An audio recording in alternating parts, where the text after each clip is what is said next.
Hello, it's Dave Menzies here from davemenzies.com and DM Online Limited.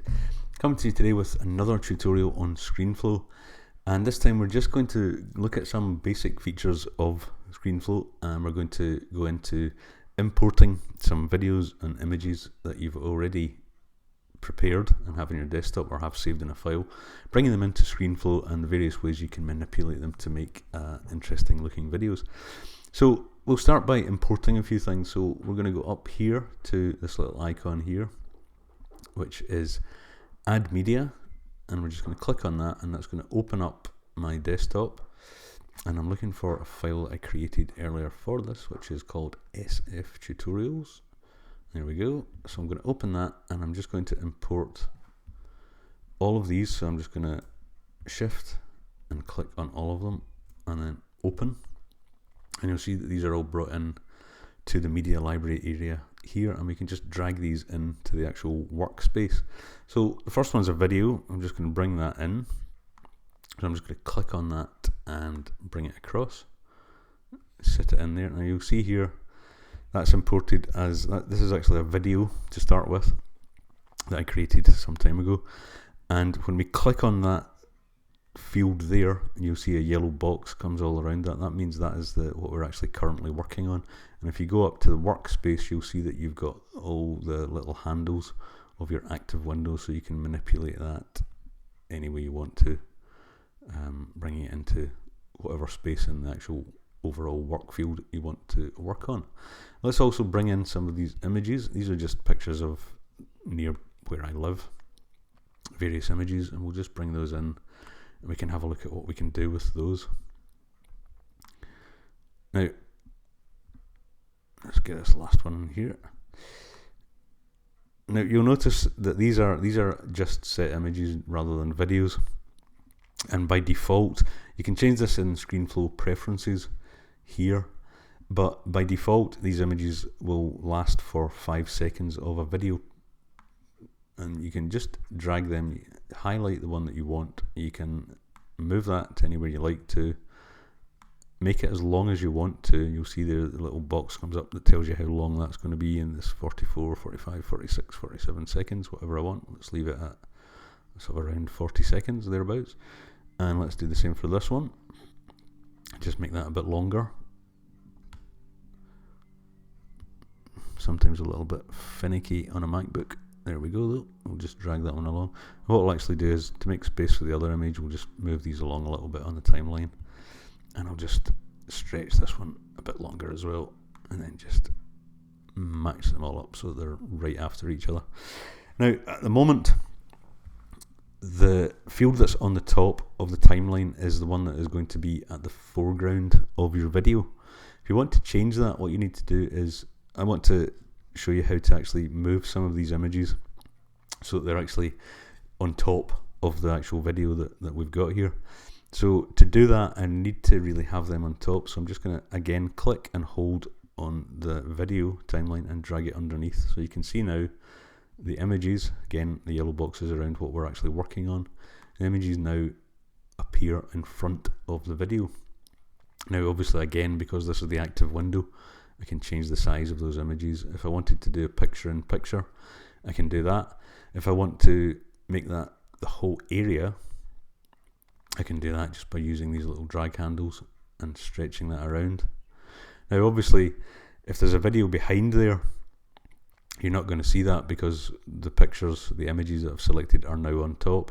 If I want to change that, say I want to actually make that happen, I want to replace my video, or actually we'll move on to the next one to show you that a bit clearer.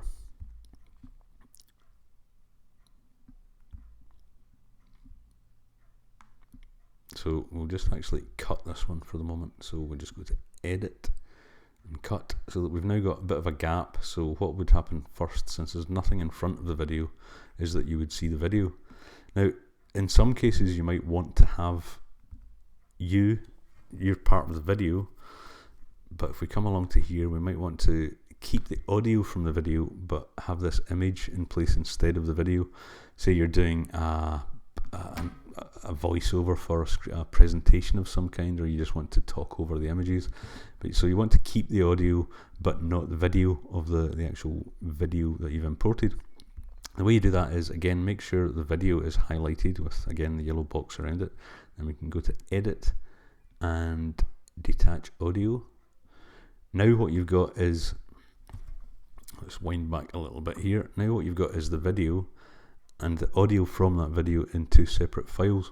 And if you want to, like in what we're talking about here, what I want to do here is keep the video, or rather keep the audio in this section, but not the video. So I can actually, again, keep the video section, not the audio, highlighted with the yellow box around it.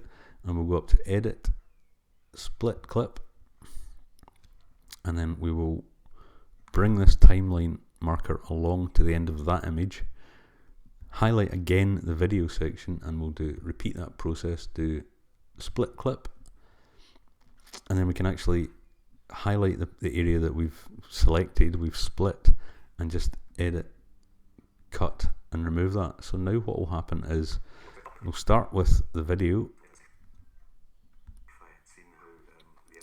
and then when we come along to the section we've chopped, that's going to be replaced temporarily by the picture, but we still have the audio. As you can see here, that's uninterrupted. Okay, so that's a couple of really important features. Whatever is highlighted is what you're actually working on. In this case, we're working on that image because that's highlighted. If we back the way, we're working on the video section, and the audio are separated in this case.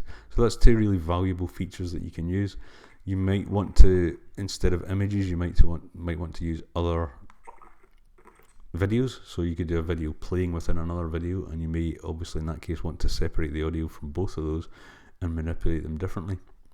So you can see from that it's quite easy to import all your media into this area, bring it all down into these timelines, and incidentally you can make these smaller, because when you start to get lots of these, the window becomes a little bit difficult to use because you can't see all of them. If you want to see more of them, you can just go here and just bring that area up, so you've got a much larger area to look at the different timelines of the stuff that you've imported. So I hope that's useful. We'll go on to, in future videos, more advanced features, but that is the basics of starting with a new recording and bringing in rather a new document, and then just importing with the little media import, add media, bringing in all your files, dragging them down into the work area, and then they appear here in the timeline area, and you can work in those. You can also, when you get to doing stuff like working with audio, you might want to separate. You may have done a lot of ums or ahs or paused or made a mistake that you just want to edit out without redoing the whole video again. So you can go down to here and actually stretch the view you have of the timeline. So if we look at the timeline now, you're looking at it in a really stretched out format, so you can very easily pick out tiny little details should you want to do very precise editing. Then when you've got all that done, you can just come back down, bring this back down so that you can see the whole length of the video and work on it as a whole. So I hope that's been useful. Look out for more tutorials when we'll go into a lot more of the advanced features up in this area, where you can add a lot of effects to video, manipulate the video in different ways. You can do the same with sound. You can add call outs, you can add symbols, and you can animate all this stuff as well. You can add text, and you can do, as you'll see in this video, when I've finished this, I will highlight the mouse cursor so that you can see the parts that I'm actually talking about. Okay, so it's been Dave here with that tutorial on just some more ScreenFlow basics. Hope that's been useful, and please look out for more. Subscribe if you like subscribe to the channel if you like the videos, and leave me some comments. Feel free to share, and I'll see you again soon. Cheers now.